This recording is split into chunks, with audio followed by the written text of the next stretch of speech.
I have 5 gorgeous and super easy watercolour effect backgrounds for you to try, and they are all made using acrylic paint. You can use them for your art projects, for your cards, on your next art journal page, whatever you like.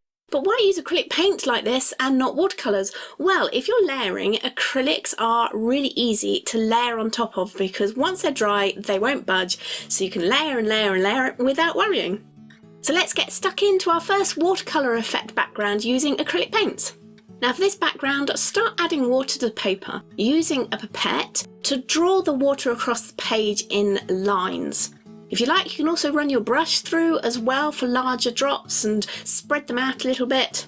But keep your lines separate and don't try to cover the paper with blocks. You want to keep those lines there because you'll see in a minute how pretty they look. And you can keep going like this, but you can't really see what I'm doing, so I'm going to go straight in and add some acrylic paint so you can see how the colour sort of spreads through the water on the page and what kind of texture kind of emerges from it when you use this technique. This is so much fun to do, and I love watching the lines of water take up that colour. You can change up your colour, you can add drips and you can add dribbles, you can also run your pipette or the other end of a brush through those lines of water that you've got on there and just spread that colour out a little bit more. What you're doing is you're aiming to get a nice sort of nest or matrix or lattice of these lines and splatters on the page. And that's what's going to give you this wonderful texture and really interesting background to play with. So keep adding drips and dribbles, and you can flick your brush over the page. You can even use old toothbrushes or a speckling brush, whatever you like. Or you could just throw the colour down with your fingers and flick it on with your hand. Now don't forget that everything that I use in my videos will be listed below in the description. So if there's something you're interested in, like what paper I'm using today, then it's listed there. Once you have the coverage that you want, just let that piece dry naturally. Don't be tempted to use a heat tool. You get some really interesting effects if you just let that piece sort of dry on its own.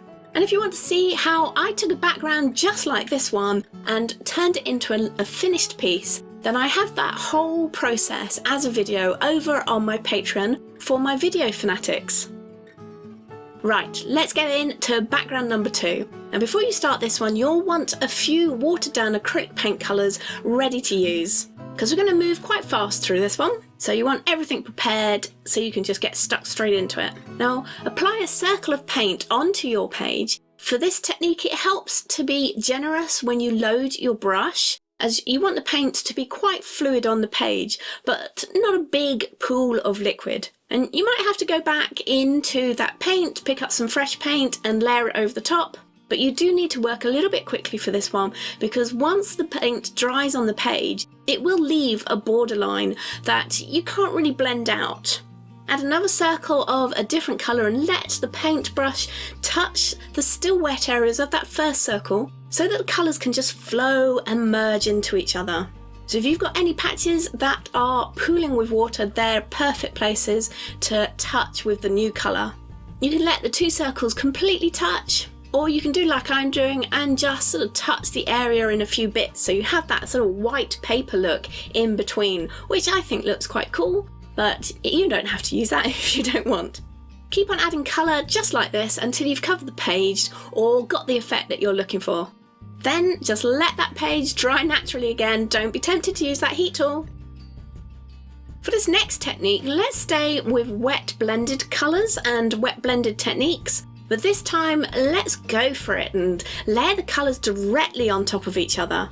So add your first colour in a block or any other shape that you fancy playing with, and add a few of them over your page. You don't have to go all out, you can just put a couple down. Then once that paint is still wet, add in your next colour over the first colour. And don't be worried about going through the still wet, still fresh paint. That's the whole point. Try to aim for the wettest areas of that first colour to get a really smooth blend of colour, and try to avoid the drier areas to cut down on getting those sharp lines on the page. Keep adding different colours over the top, and if you pick colours you know will work together, then you won't have to worry about any nasty colour mixes or it turning to brown where you don't want it to.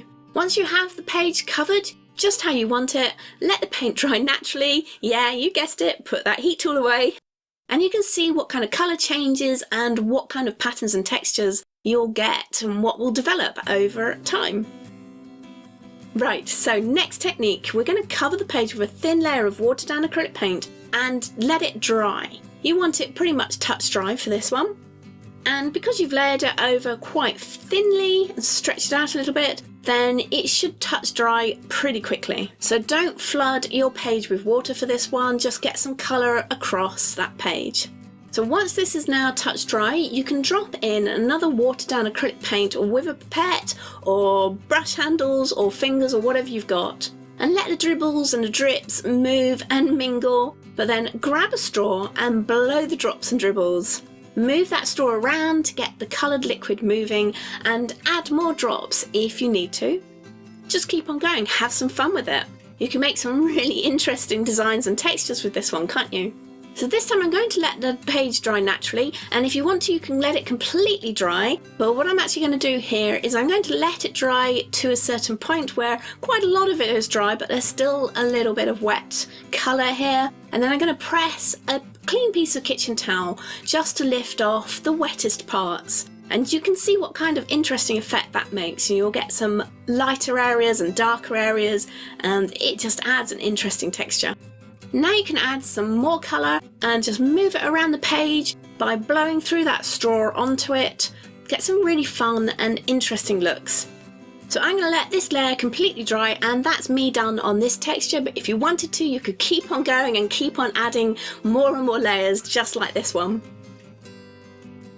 So let's move on to our next technique. So you remember I said that when you let your paint dry you get that hard edge, you know, a border around the colour. Well, we're actually going to use that property to make our next interesting acrylic paint watercolour background. And this time we add blocks of colour over the page, and we're going to be adding a few layers here, so don't feel that you have to cover the whole page at this point. You can start off with just a couple of blocks of colour. Add the paint as evenly as you can over that block. You don't want to leave any pools of liquid this time on the block, and you also want it to dry pretty quickly, so find that happy place between having enough watered down paint on your brush and just not overloading the brush so that it floods onto the page. Let the colour dry completely, and this time if you want to you can use your heat tool. Once that's dry, add your next colour in exactly the same way and let the paint blocks overlap each other.